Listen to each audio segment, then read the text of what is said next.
Coming up on today's show, PlayStation Showcase unveiled several new games, including Spider-Man 2, Wolverine, and we finally got to see God of War Ragnarok.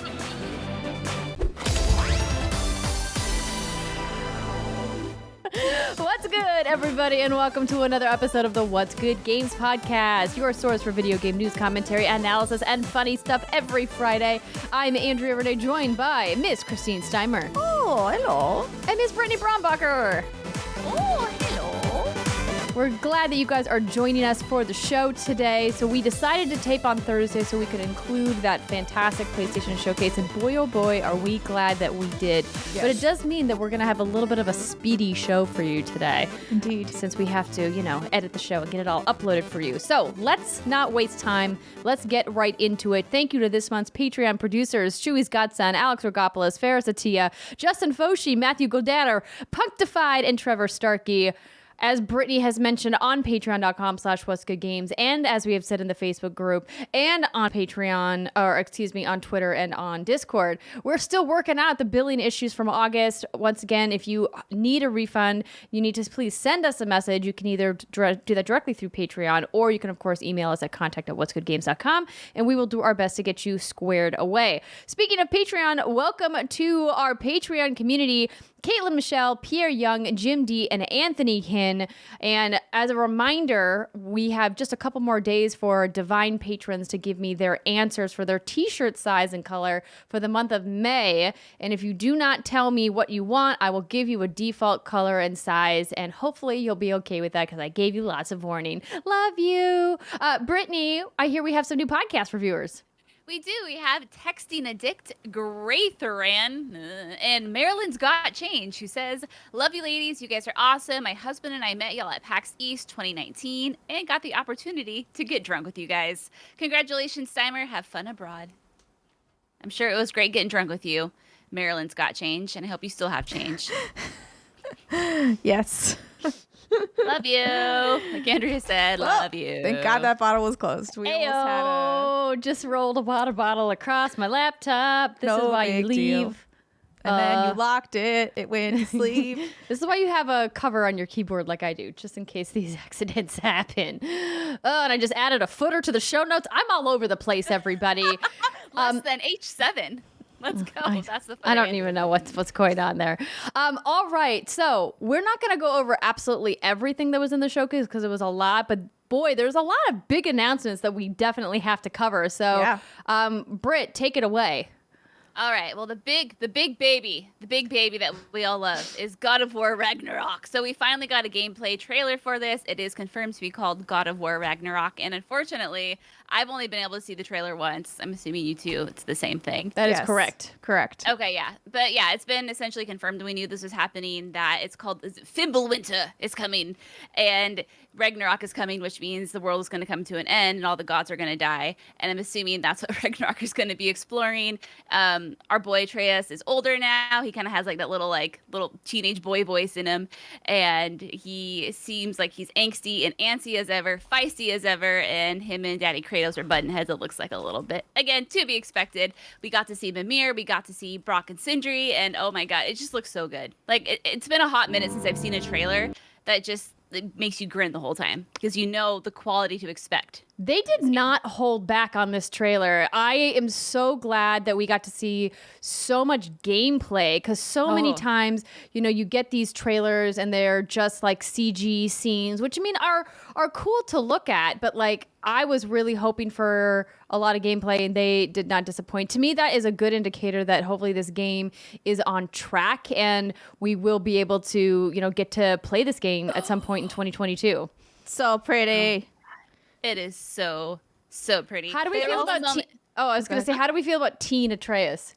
I mean, I thought he was always going to be annoying just because he was annoying as a kid. So, and he seems like he's going to be annoying here. Yeah, totally. That's just it. I feel the same way. I mean, he does have a lot on his plate. Being a hormonal teenager is hard enough. Now, finding out that you're Loki and a whole bunch of other shit, like I imagine that's even harder on the old mental health there. Spoilers.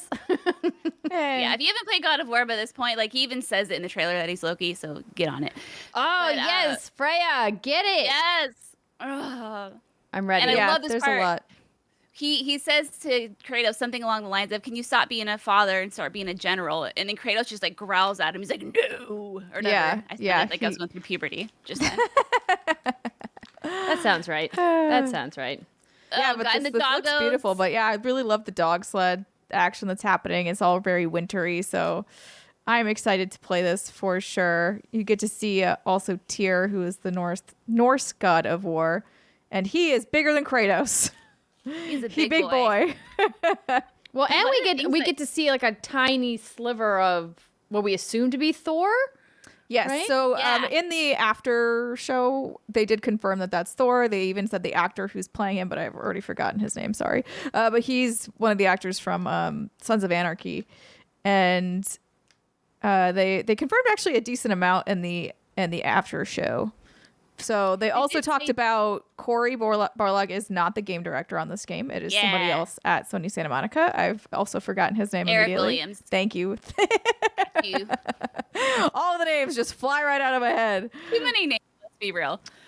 But yeah, they said that they like to do that to keep things fresh and to get new perspectives. Plus, being a game director is pretty tiring, I hear. So got to give people a break. Yeah. Yeah. Oh, man. It just looks so damn good. So good. Lots of centaurs in this. I'm excited to fight them. I want to punch a horse in the side. I'm ready. Bring on all of the different armor suits with the upgrades, and I'm just like, the combat in this game was so satisfying, and the cutscenes were so well done. The narrative was great. I mean, like I said, this was a masterclass in game making. It's a 10 out of 10 perfect game for me, and there are very few games that I give that accolade to. So could not be more hyped to play the sequel. What I'm appreciative of is, so a lot of sequels will do the thing where it's like, oh, something happened, you lost all your powers, start over again, and you're like, son of a bitch, I don't want to do that. And this very much looks like that is not the case here.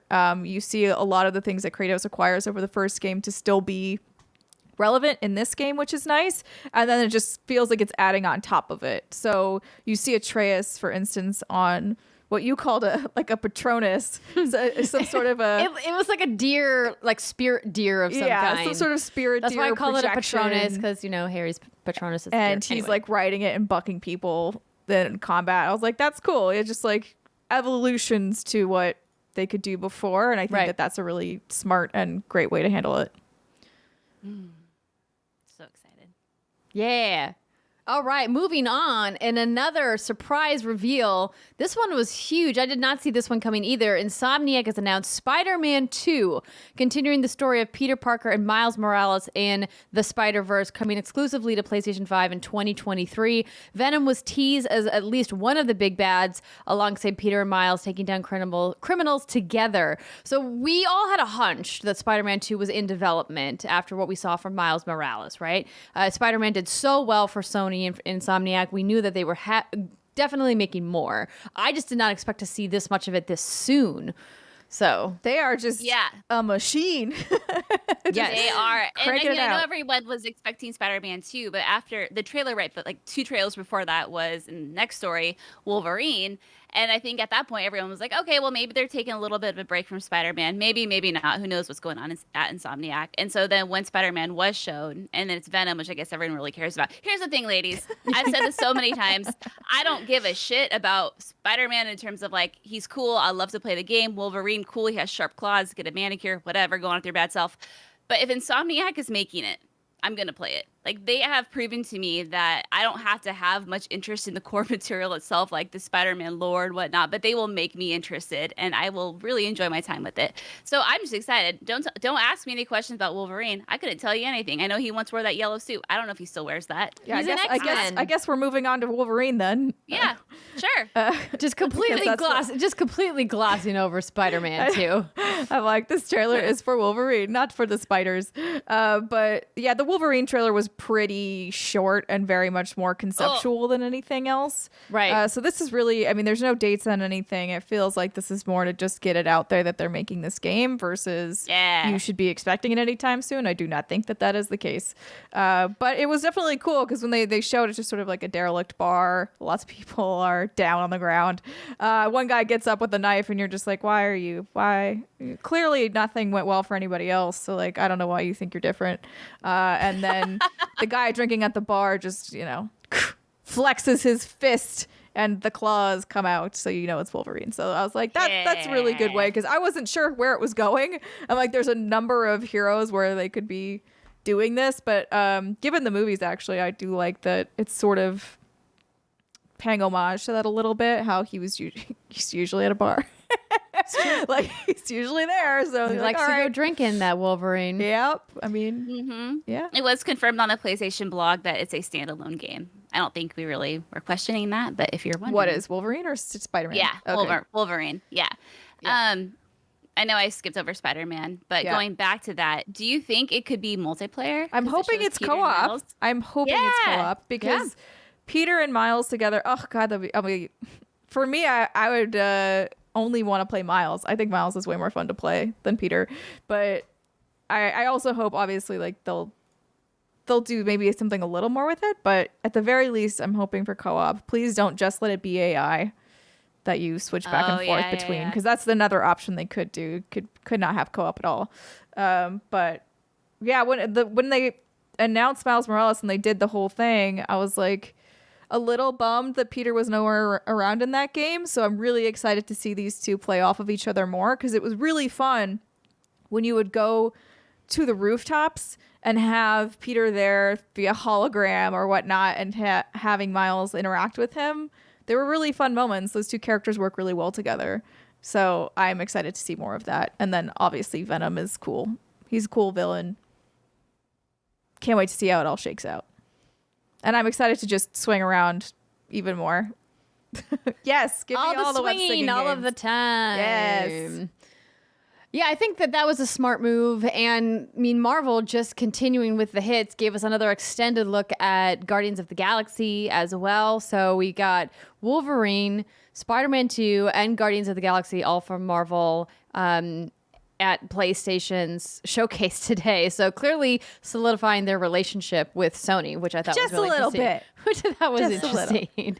Yeah. What did you guys think of Guardians? Did you think it looked good? I'm torn on it. Yeah. I understand the art direction behind it. I understand the reason why all the characters look different than the movies. I get it. But the way that they've gone for it, I don't know. For me, I was like, I don't know that I love that. I don't know that I love the pompadour on Star-Lord. I don't know that I love the weird little dwarf beard on Rocket. Like, I like Gamora, actually. I think Gamora looks badass. She's the one visual interpretation where I was like, yes, okay, I could see that. But the other ones, I'm just like, Yeah, I feel you. It's to be ignorant, man. I don't know two shits from one. I don't know two shits from. You don't know two shits? Could introduce you to some. There was something I was going with there, and it completely flopped miserably. I know what you're saying. You don't have that much of an affinity for the character, whatever. Exactly. Yeah. So to me, all I see, I mean, I've seen a movie. I don't know how many of them are out there. Movie. I've seen a movie before. I've seen a single movie in my entire life. She's sassing you now. I am. Oh, she is. I know. It's okay. She needs to get it all out of her system before she leaves. That's true. I'm going to miss it. But yeah, I don't give a shit what they look. Oh, but the dog. There is a dog. The dog is great. I will say Space the dog must be protected. Is that a character? Like an actual character in the game? Or in the movies? Okay. In the movies, no. No, in the movies, he's there as a collection from a thing. Like there's a guy called the Collector. He has the dog in his collection. So but yeah, I mean, I'm interested. The gameplay looked really interesting, so I am curious to play this for sure. I think it'll be a fun experiment, but I just literally have no idea what to expect from it. All right. Well, moving on, because we're just going to keep on a rolling. We did find out that Bloodhunt, the Vampyre battle royale that we've talked about before, is coming to PS5 this year. So cool. We get to suck some more necks. I thought you said sex some more necks. I also sex some more necks. No, suck some more necks. With your vampire fangs. That's what I was referring to there. Gotcha. The thing that I thought was more interesting than that, though, was we finally got like an extended look at Ghostwire Tokyo. So this is a game that we know that has been in development. This is from Tango Gameworks, I believe, and is also part of that Bethesda exclusivity deal that's now a little awkward. Yeah, just a tad. Now that Microsoft owns Bethesda. But Britt, did this get your panties in a twist? Oh man, I was grunting so hard over here by myself in my office watching that thing. It looks so much like a Brit game. Obviously, it's set in Tokyo, and I just have a thing for that. Have you seen my Yakuza binge that I've done lately? And in fact, it looks all like neon-y in the streets. Looks so dark and gloomy, and you have all of these evil demons and these creepy ass enemies that look like there's something straight out of a Japanese horror film. And yeah, that makes sense. You have the stringy black hair, you have like the faceless slender man looking dude with an umbrella, you have little schoolgirl outfits with no bodies, you've got like these weird crazy, I just love it. The Oni mask dude with the bleeding eyes, it just looks so right up my alley. It actually gave me some like BioShock vibes when I was watching it, and you have your powers and whatnot in the first person perspective, and you have these enemies coming at you. It was a really good first look. I want to see it again. I want to watch the trailer again because I've only seen it once, but yeah, that just looks so right up my alley, but still no release date. But Suspicious. We'll see. Yeah, when we were watching that, I was like, I wish that I would liked this kind of game because I appreciate what they're trying to do, but I will not play it.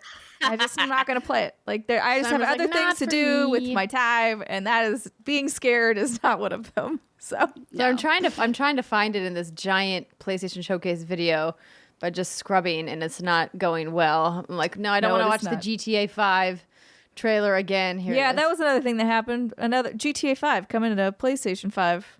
Cool. Because it needs to. Delayed to March 2022. Woo. Oh yeah, it's okay. It's gonna make them so much money. Doesn't even matter. It really is. It really doesn't matter. Another spooky game that oh, here we go. She's got. Oh, hi, I'm back. You're back. I'm back, ladies. Sorry. Yes. I'm back, ladies. This is the some of the Ghostwire Tokyo stuff. Just look at that.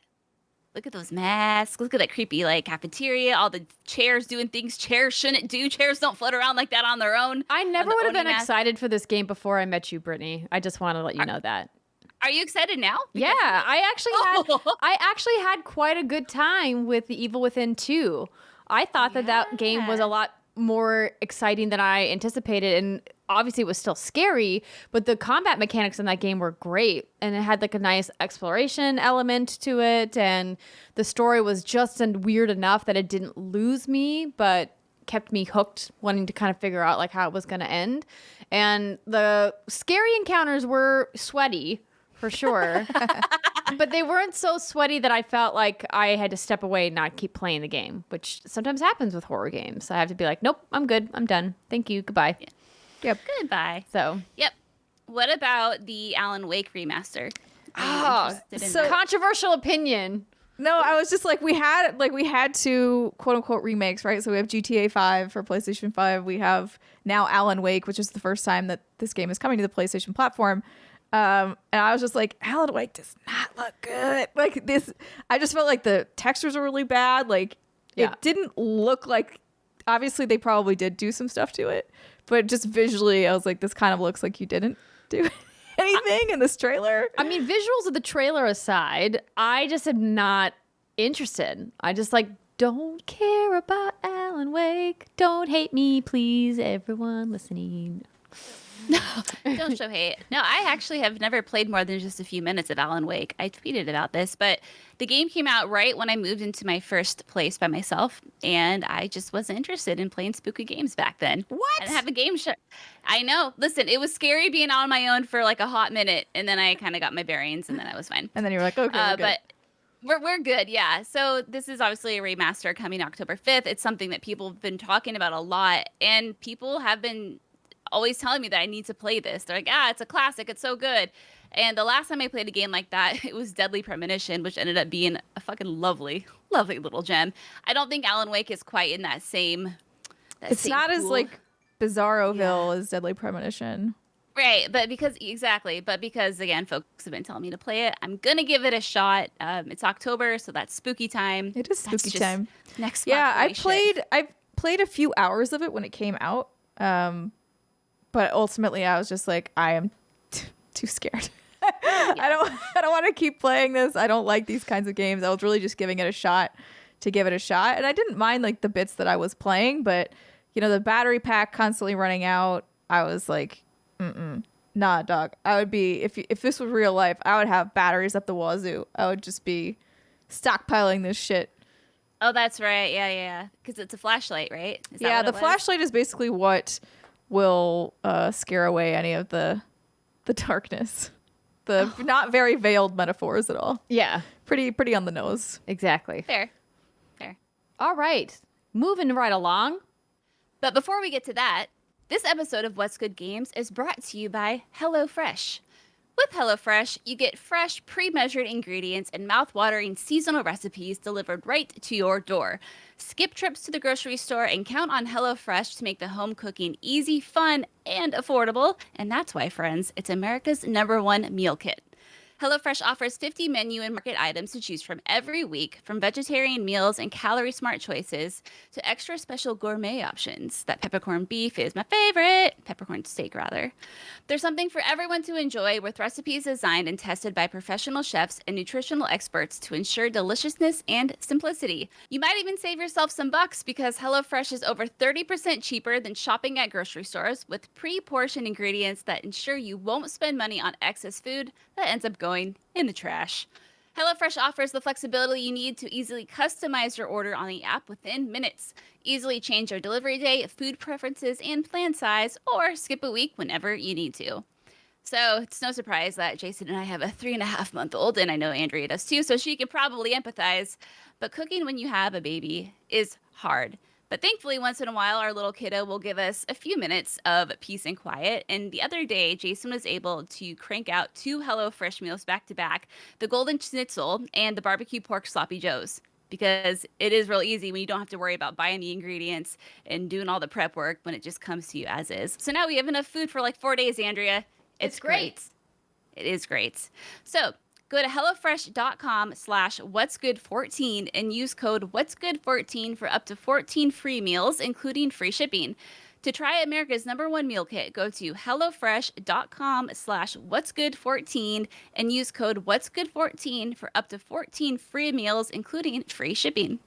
Let's pick up with Forspoken. So I thought that this was really an interesting trailer. So this was a brand new game that we've seen for the first time at the PlayStation press conference. And I kind of don't know what to think about it, because there was a couple cringe moments in the trailer where we got some clearly in-engine cutscenes with characters speaking where there was like some lip sync problems. And you generally don't see that in trailers. That technically doesn't really bother me when we see it inside of a game. I'm usually not really fussed if there's like some lip sync issues, unless they're really egregious, but you just don't really see them in a trailer. Was I the only one bothered by this? No, I mean, I was the one who called it out when we were watching. I was like, or I think me and John were like, oh, that lip sync was not good. But the rest of the game was looking really strong. So personally, I was like, I could definitely like look over that if the combat seems to be delivering what it looks like it will, and the traversal. So this game is coming from Square Enix and is being dubbed an action RPG. It was originally announced as Project Attieh in 2020 and was given a title change, or its formal title, I guess, in March. And this character that we're seeing, I guess, is called Frey, who has been transported into a fantasy world. And according to these notes pulled from, I believe, IGN, it's going to be a PS5 console exclusive for at least 2 years. Dang. Yeah. I think this game, I'm optimistic about it. I think Frey could be a very likable character.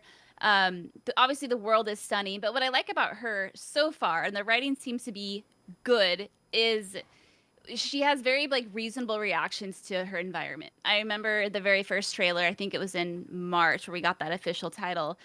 she said like something like, what the fuck? Like something, because she got transported to this world. And I was like, yeah, like that's something believable someone would say. They wouldn't be like, oh my goodness, I have a talking cuff on my arm. Oh wow, this is pretty cool. I'm gonna go save the world now.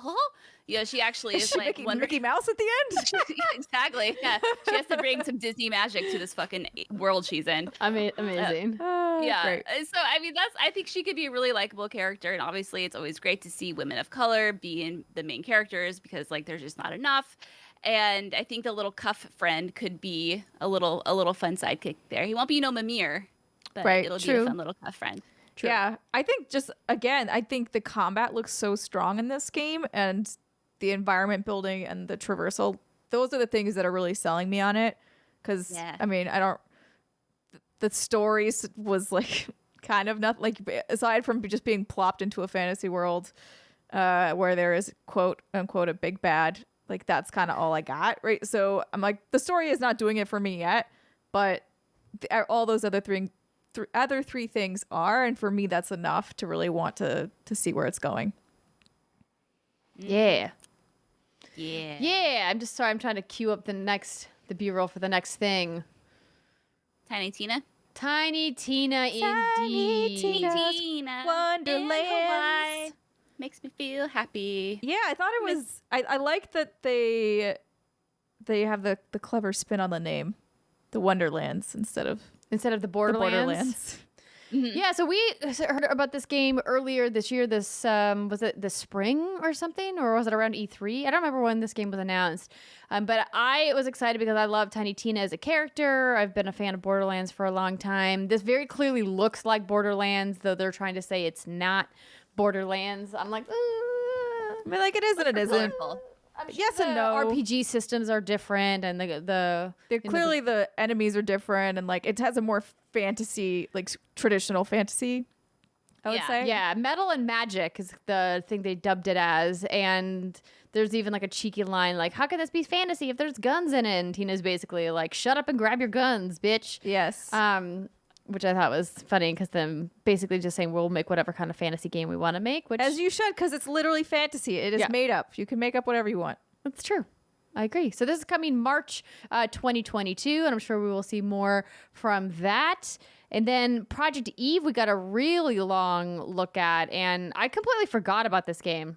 Not gonna lie. Same. I also forgot about it. And then, I was like, oh, and then here it was. It was like a really long gameplay demo to kind of start off the show. I mean, well, to start off the show, we had that, what I thought was kind of an egregiously long commercial, which you're going to see on mainstream television. And I was like, Sony, don't waste time with this. We're here because we're fans. You've already sold us. We've already bought into the cult of Sony. We've drunk the Kool-Aid. It's down the hatch.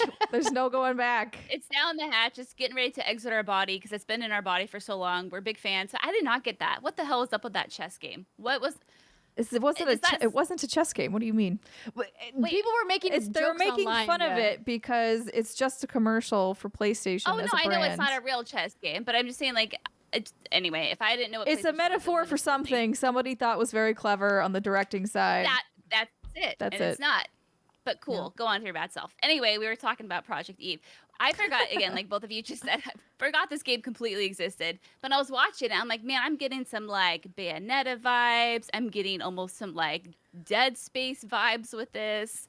It looks really good. She has such a shiny ass. She really does. Mm-hmm. That is one of the shiniest bodysuits I've ever seen. I don't know how she does it. There's not a speck of dirt on it.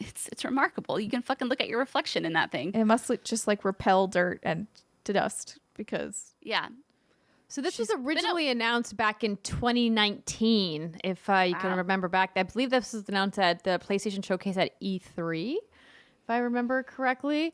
And we really obviously haven't heard much. It was originally also announced for Xbox One and PC. So imagine this. We'll see this over there eventually. But yeah, looking good. Look at that. Look at that monstrosity, that Nemesis knockoff. I see you. I see you. But no, yeah, it looks like the action looks really fun. Some of the platforming looked great. I like the dark atmospheric, post-apocalyptic vibes of it. She has nice flowy black hair, and we're clearly not getting Bayonetta anytime soon, so this is probably going to be how we're going to have to get our fix. Yeah, She it doesn't kind of wrap her reminded hair me around of her. like a cross between Bayonetta, DMC, and Final Fantasy. Like, Yeah. It's like I told John while I was watching this, I was like, it reminds me of Devil May Cry with like a Final Fantasy aesthetic, like the combat with the Ooh, big, that's a good way of with putting like it. these big over the top bosses where you're kind of like juggling in the air, and then but you have like the kind of more anime art style of Final Fantasy. It's really interesting. I normally this game wouldn't be my jam, but I really loved my time with the more modern combat mechanics of Final Fantasy VII Remake. So consider me interested. Oh, I will. Yeah. All right, continuing on. We saved the best for last, everybody. And by the last, I mean the first announcement that happened at the PlayStation Showcase, which really, come on, wasn't much of an announcement. Knights of the Old Republic Remake is coming for PlayStation 5. So we have heard whispers that this game has been being worked on. I believe we got something announced about it back in, 2013 or something? It was a really long time ago. Let me just double check my facts here so I'm not completely talking out my ass on this one. But I think it's interesting that they made a note to say being developed for PlayStation 5. What do you think that means in like tricksy marketing talk?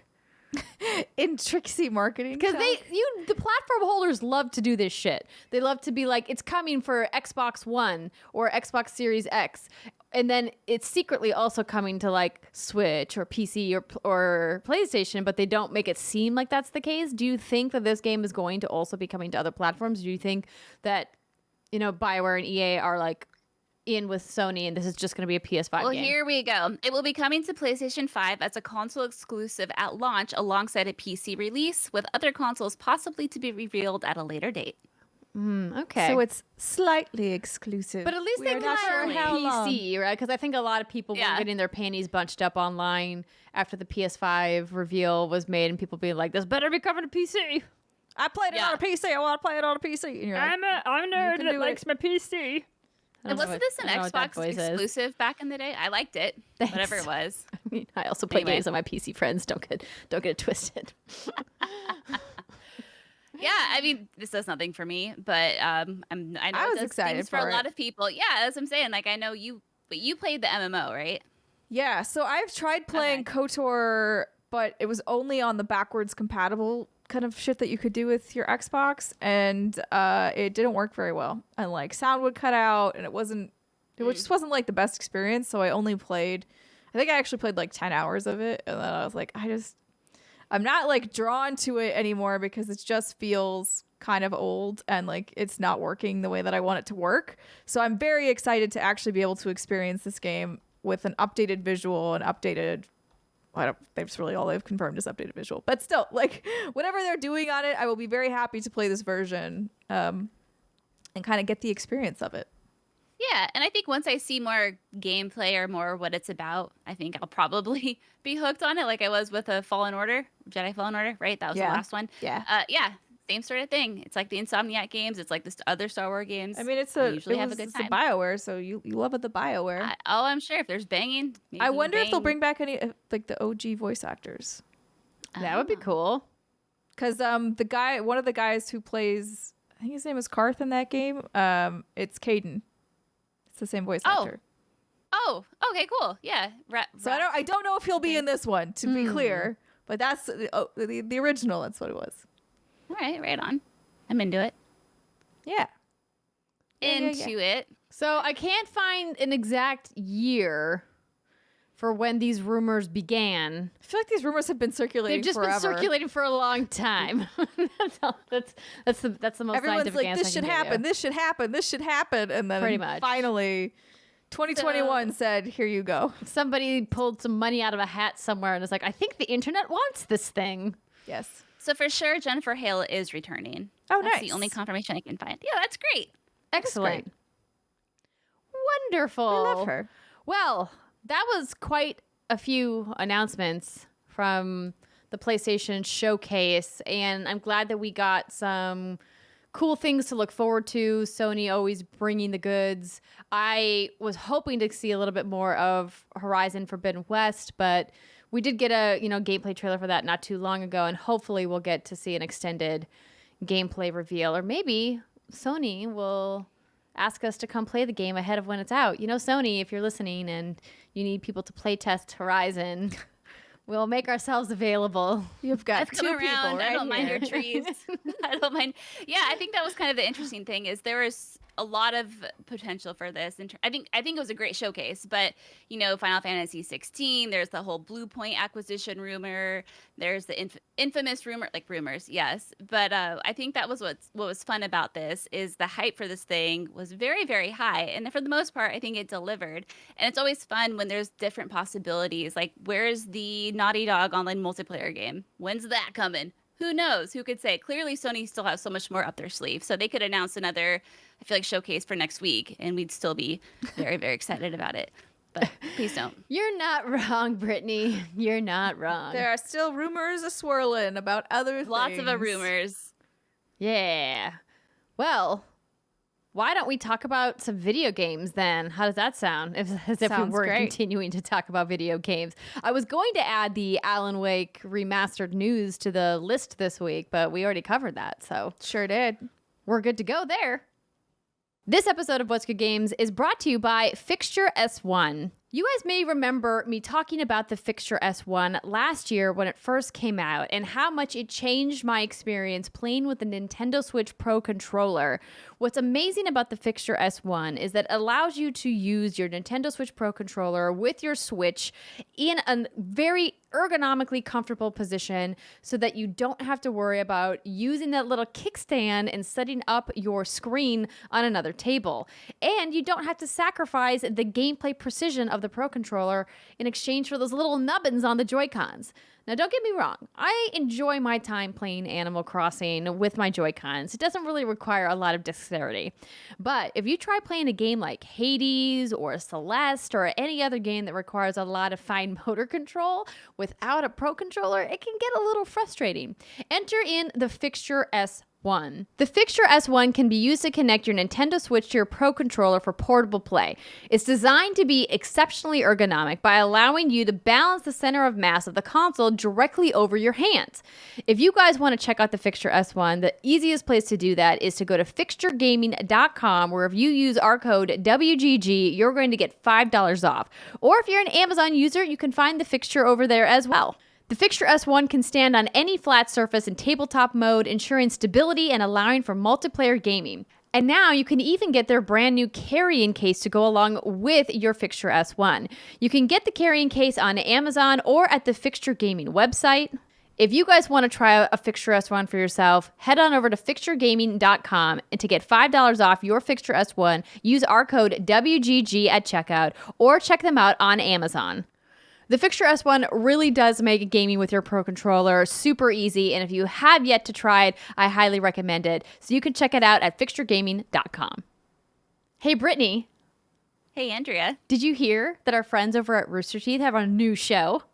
Oh, they do? What's it called? It's called, now, do not laugh, but Okay. it's called The Last Laugh. See what I did there? Very clever, those friends at Rooster Teeth. Listen, I'll leave the comedy to them. So if you guys missed Last Laugh, this is actually technically not a new show. It's a new season. Season 2 has launched. It premiered just yesterday on September 9th. And it's part game show, part social experiment, and 100% evil laugh challenge spectacular.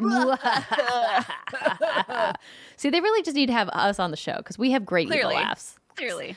Last Laugh returns for their second season, as I mentioned, with 12 contestants gathered for 6 hours to see who literally laughs last. If they laugh, smile, or smirk, they are eliminated and prevented from dethroning season 1 winner Blaine Gibson, who made an appearance on our show. Hosts Jeff Ramsey and Elise Willems, we love her. She also was on our show. Have an entire new collection of surprises, but they will be enough. But will they be enough to break the contestants? If you guys want to check out who can hold out the longest without laughing, you got to tune in starting now at roosterteeth.com. All of the episodes from season 1 are available if you missed it. And if you want to watch season 2, now is the time. How do you think you'd do, Brittany? Do you think you could make it? I was just thinking, no, I'd be so bad at that. You know me. Listen, Andrea, my nickname in 6th grade for my math teacher, Mr. Esperanza, was Smiley. Oh, I like it. I love it. It was Smiley because, I like to laugh and smile a lot at shit. I would be terrible. I'd be so bad at this. I can't hold a straight face for shit. Yeah, I don't think I'd be very good at it either. I'd like to try, though. Yeah, me too. I think that would be fun. I would last all but like 30 seconds, but that's okay. Yeah. So Blaine or Elise or Jeff, if you're listening and you need some new contestants, we're ready for you. Targets. Yeah. One easy win. Easy notch in your belt. I'm right. Wait a minute. Don't laugh at that. Notch in your belt. It's like a sexual innuendo, All right, let's get back to the show. Last week I mentioned that I was going to talk about Call of Duty Vanguard this week because we were talking all about Far Cry 6 last week. And since then, I've also gotten to get hands-on time with Call of Duty Vanguard's multiplayer, which I briefly tweeted about if you guys follow me on Twitter. I do follow you on Twitter, and I saw your screenshots, and they were very pretty. Thank you. Those were provided by Activision. I did not take Oh, okay. those. I thought you took them, and I was like, damn, girl. I did record some of my gameplay, but to spare you all watching me get crucified by members of the FaZe clan. Yeah, that's will not show you. Chuckles. This happens to me every time. And by the way, thank you to Activision for inviting me to play this game and to see the behind closed doors presentation on the single player part of Call of Duty Vanguard. They do their best to make press with press and like content creators with other content creators and obviously the esports people within the esports people. But at a certain point, you just kind of got to open the matchmaking pool to get the games going because it's already difficult enough to run a preview event for a multiplayer session. But Activision is very good at doing it for Call of Duty. And I was just getting whomped on. Well, yeah. It was sad for me. But I did get to see some of the new modes, which I wanted to talk about. So on Twitter, I had mentioned the new mode Patrol, which is a riff on Hardpoint. So for people who aren't familiar with the multiplayer mode of Hardpoint, you essentially is like capture the flag. There's 3 different points on the map, A, B, and C, and you have to go and stand in a circle. And once you stood in the circle for X amount of seconds, you capture the point, and then you have to hold and defend that point. The way that Patrol takes that and kind of flips it on its head is that the circle that you have to stand in is constantly moving on the map. So it really forces map movement and circling and momentum and really changes up the style of gameplay because you have to like kind of walk with the circle as it's moving to capture it. And it really makes it tougher to defend because you have to kind of be more like a head on a swivel. Whereas before you could like kind of pick a corner and camp on the right maps. And so it was really chaotic is the word I use to describe it, but it was actually pretty fun. I wish I could have been a fly on the wall in that gameplay meeting where someone was like, what if the circle moved? And everyone was probably like, that's stupid. And then later it probably came around to like, actually, that might work. Hey, Bob, that's a great idea you've got there. Wait a minute. So I had a good time with that. And then, they let us try some of the more traditional like team deathmatch modes and things like that. And to me, I had a blast playing the game. I think Call of Duty multiplayer is something that has evolved quite a bit, but the hardcorest of hardcore fans of that game seem to never be satisfied. I see so much criticism of the multiplayer component of that game, but yet it continues to dominate like year over year. It just more and more people play. And I know that Warzone has kind of eaten its own lunch a little bit. Or cannibalized, its own multiplayer for the mainline Call of Duties. And they did announce that there's going to be Warzone crossover events with Call of Duty Vanguard, and there's going to be like tandem progression and all that good stuff that they had for Cold War.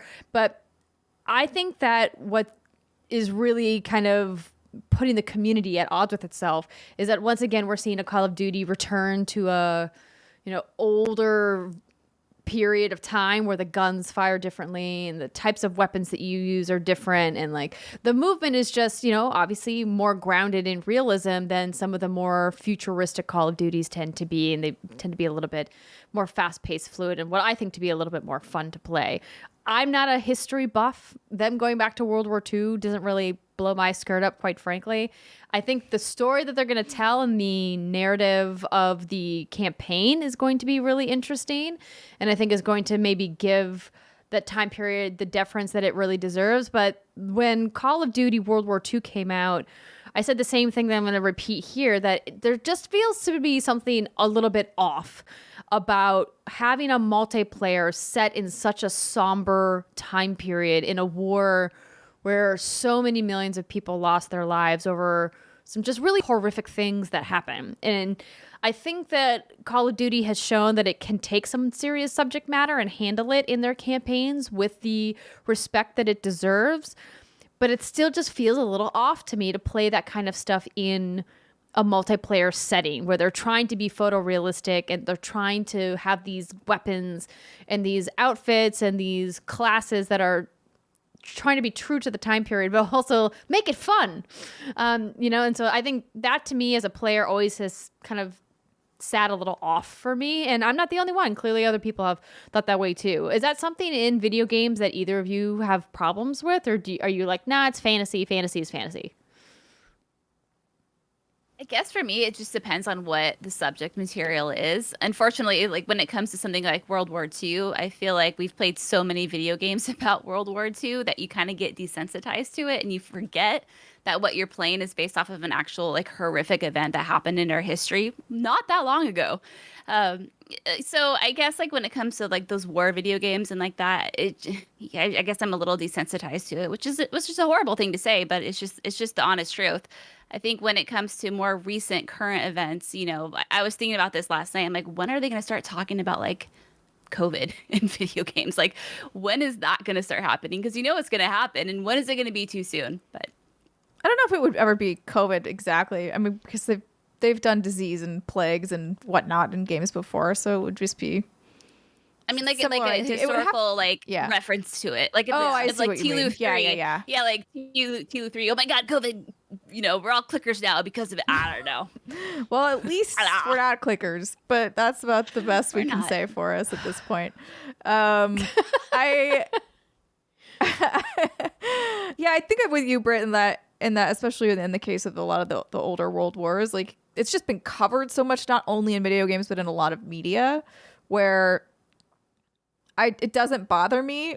And also, I think it's desensitized to a point where you feel a lot of distance there because, yes, it wasn't technically that long ago, but certainly before any of us. So, like, there's not that apprehension with it. Whereas something, obviously this wasn't a multiplayer mode, but something that did not sit as well with me was the airport scene. Oh, yes. Infamous. Oh, yeah. In, which Modern Warfare was that? Wasn't that Modern Warfare 2? I think it was 2. I just couldn't remember. Russian? Yeah. Mm-hmm. Yeah, okay. That was like, I actually think I did play that level. I just did the thing where I didn't shoot anybody. And then they were we caught you. And I was like, yeah, that's fair. Yeah, you're right. I was not about to participate in this. No, thank you. Right, yeah. That's a good example. But yeah, stuff like that is where I feel much more uncomfortable. Just because while it doesn't necessarily happen in airports, we still have a lot of shootings, a lot of public shootings in America. Mm-hmm. So for me, that's just not a thing I really want to do in a video game. Nope. Yeah. Same Z's. So this is kind of why I was having a little bit of trouble with the multiplayer, but I didn't have any problems like playing with the game. I mean, a lot of the same systems are back. They've made some tweaks to kill streaks. They've added new perks and all that jazz. And I'm not going to go into the deep dive on that. There are way better people online who have gotten very thorough deep dives on the Call of Duty multiplayer if that is your jam and you want to go take a look at some of those.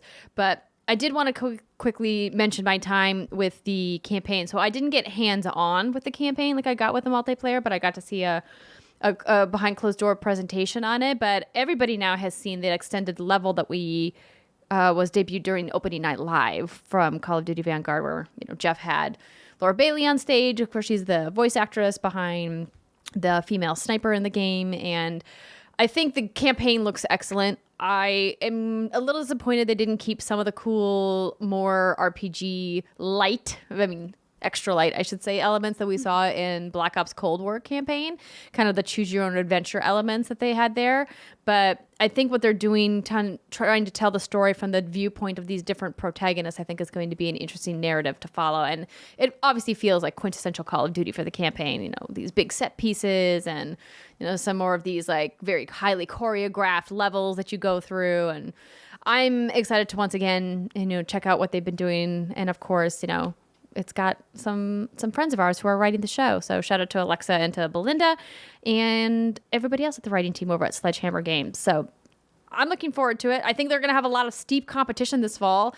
A lot of people in my Twitter feed seem to think that Call of Duty multiplayer is going to suffer because we've got Halo Infinite, which is obviously a huge competitor for Call of Duty. And then, of course, Battlefield. Battlefield is back. Mm-hmm. So there's going to be no shortage of pew-pews to play. Pew, pew, pew, pew, pew.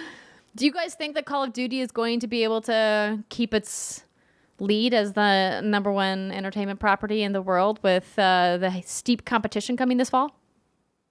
Probably. Like, I think tradition bears true that it will be just fine. And especially because Halo Infinite's taken for fucking ever.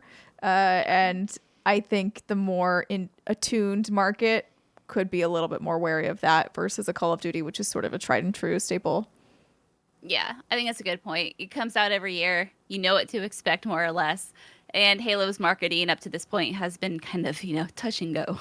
Yeah. It's very, very, very touch and go. And so I feel like obviously both are going to be just fine. All these companies are going to make a lot of money. So don't worry about them. I think it'll also be difficult because Halo being in Game Pass.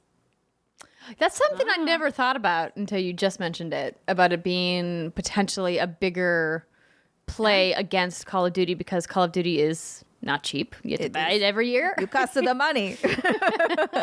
And you have to pay for the upgrade if you buy it on last gen and you move it to next gen, which is like a dig. It's like, come on, Activision. You dicks have enough money. They're like, They need no. the money. We need more Scrooge McDuck pits. Yeah. Oh, Build another one. Yeah, I keep forgetting that Halo is in Game Pass. Like, I just do. Because I think it's so unbelievable to me that It's a AAA, wild. like, giant game is in Game Pass. Yeah, I mean, like, you literally can just buy Game Pass for a year and be fucking set. You're like, I'm good. I don't technically need to buy. I mean, then you just could buy the PlayStation exclusives. You're living a happy life for the most part. It's a great time to be a gamer. Ooh, I feel like it's been a hot minute since I've heard that on a stage. No. That's when I used to work at PlayStation. That was like the tagline. I was like, it's a great time to be a gamer. Yeah. There's never been a better time to be a gamer. So true. So true. Have I gone full shill? Have I like become the marketing monster the internet has made me No, out the to marketing be? monster lives inside all of us. That's true. Oh, God. Oh, okay. We have a couple minutes left before we have to wrap up the show. As I mentioned, we have to keep it a little brief this week because we got to get it uploaded for you guys. Britt, do you want to give us a tease about what you're planning to talk about next week? Oh, yeah. So I've been playing Tales of Arise, so thank you, Bandai Namco, for the review code. And I have only played one other Tales game before. So for those of you who don't know, the Tales series, there are 17 of these bad boys. Oof. 17 in the Tales series. The first one released, I think, in 1995, and they've just been kind of coming out ever since. And it's a very, very, very well done JRPG. And the last one I played was Symphonia on the GameCube, which I feel like was in 2003 or so. But, you know, if you've been checking out the reviews for this game, they're super positive. If you're looking for like a really fun, really well executed, beautiful JRPG to play, I cannot recommend Tales of Arise more. I can't recommend it enough. And I mean, I think you can mainline the main game in like 30 hours or so, but there's obviously a lot of side quests you can do, which will extend the gameplay by like probably 15 to 20 hours. But the action and the combat is just top tier. It's not turn-based, it's real-time combat, but you can queue up combos and you have 4 characters you can control at any given time. And I think the combat is really where it shines. And it can be as complicated or as baby-ass baby mode as you want it to be. You can try to learn all the ins and the outs, or you don't have to. But you know, I'll talk more about like my thoughts on like the narrative and whatnot. But just like for now, if you're looking for something to dive into this weekend, it comes out on the 10th, which I believe is the day this podcast releases. Just just play it, man. It's beautiful and it's very, very, very good. Probably one of the best JRPGs I've played in a while. It's not the kind of game Andrea would like. It's not like Final Fantasy VII JRPG. It's more of like Britt JRPG. Like traditional, like turn-based. It's not turn-based, but it's more like, it's not so power of friendshipy, and it's not super duper anime-y, but it's like kind of straddling that line. Yeah.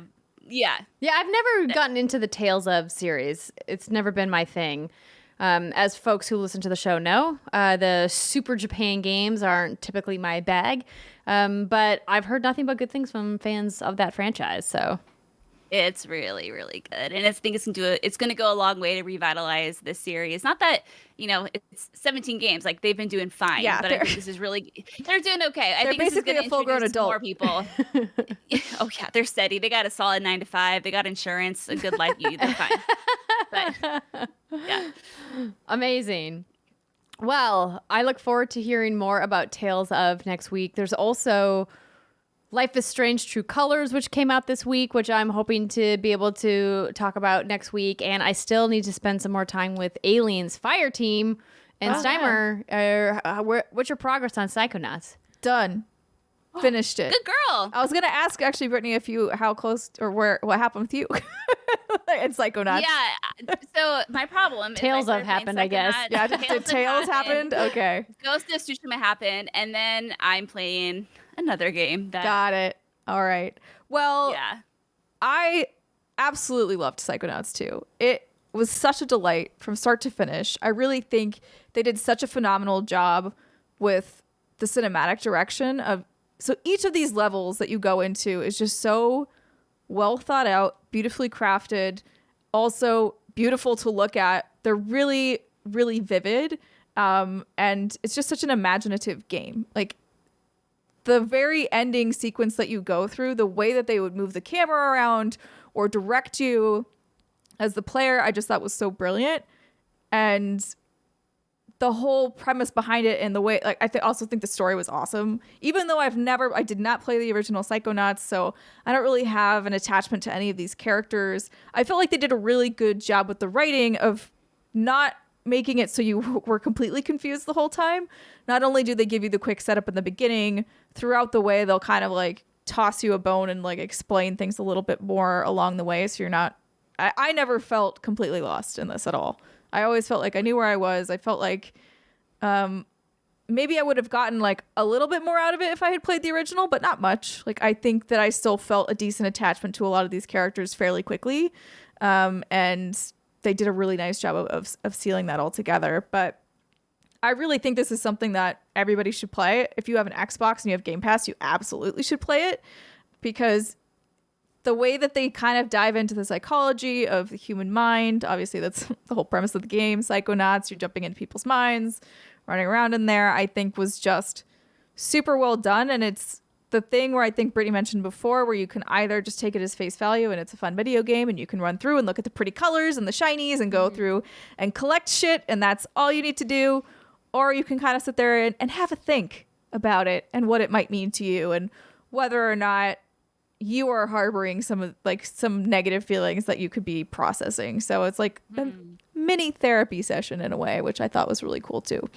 But yeah, I mean, I just loved every minute of it. And I'm tempted to go back and collect more things. So I actually did a pretty decent job with most of the level of getting not all of the stuff, but I'd say I have like at least 90% in each level, possibly 95. I'm like, do I go back and just grab the little bit of extra stuff just for funsies or not? I probably won't, but I have the tug, right? Which I think is just another indicator of a really great game, that you're willing and wanting to go back to it. Yeah. No, I need to get back to it. It was, so you and I stopped around this, last time we talked. Yes, we were around the same boss battle. Did it just get better and better and better? Yeah, I mean, I really do think it does, because they mix up what you do, so it never feels stale. You're constantly moving, and not only is the story progressing, not only is the next level visually different, but the next level might also have different gameplay elements to help keep it really feeling fresh.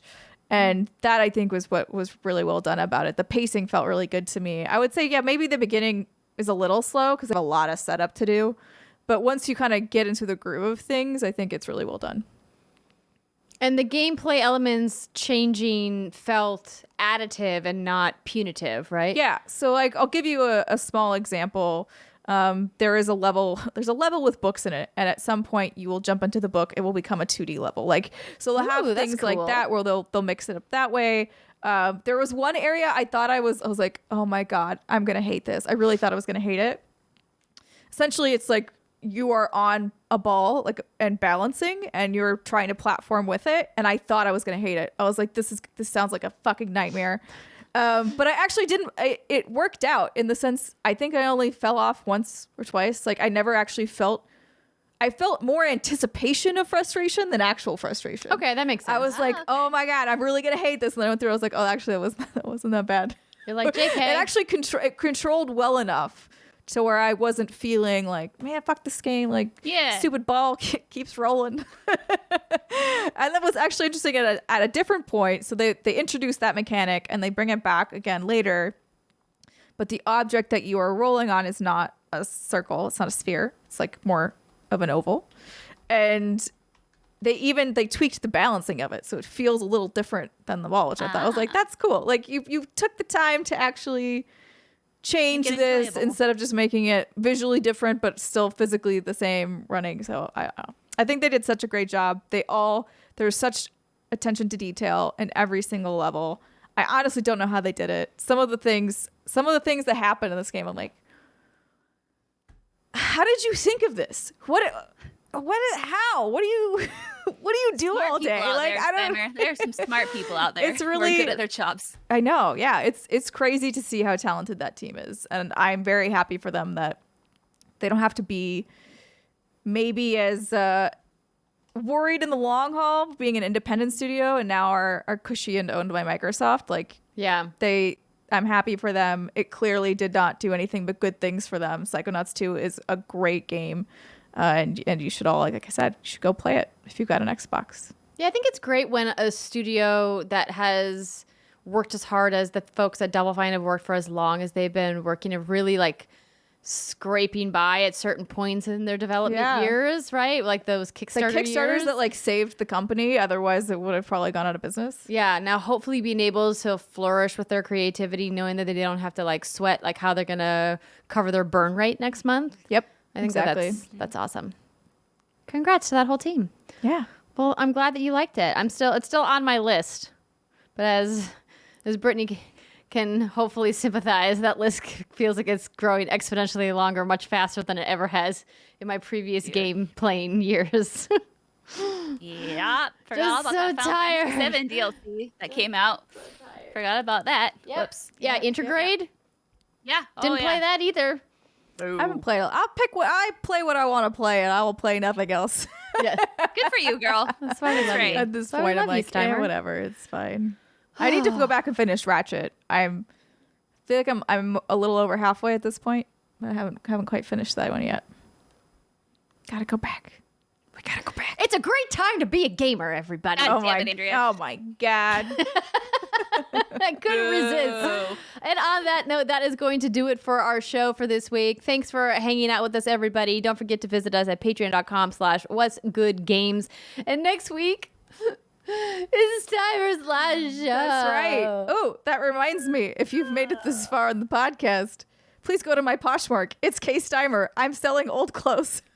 Please get them away and out of my house so that I don't have to. We will put a link to Steimer's Poshmark in the show notes. If you want to own a piece of Steimer's clothing, oh God, you can go visit and buy some clothes from her. Please get them out of my house. To Germany. Get them out of my house. Just I don't care. I'm not gonna say it. Goodbye, everybody.